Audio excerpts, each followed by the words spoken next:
Құрметті менің оқырмандарым, бізді кейде осындай сынақпен, түрлі қиналыстармен, түрлі қайғылы оқиғалармен бізді Алла тағала өзіне қарай жақындатып, керемет хикметін, нығметін көрсету үшін бағыттайды.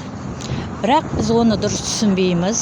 Енді бұл әлемде жындар әлемі бар, періштелер әлемі бар, әруақтар әлемі бар, рухтар әлемі бар. Осы бір әлемнің қайсысын қабылдайтынымызды білмей, кейде өзімізді сан тұрғыда іздеп кетеміз.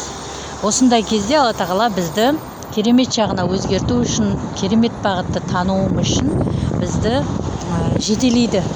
Яғни ол аямен болады, өз басымда аямен болды. Кейбір адамдарды себепкер адамдар жібереді, кейбір адамдарға бір қандайда бір жақсы керемет бағытта ой салады. Осыны түсінген адамның өмірі керемет жағына өзгереді.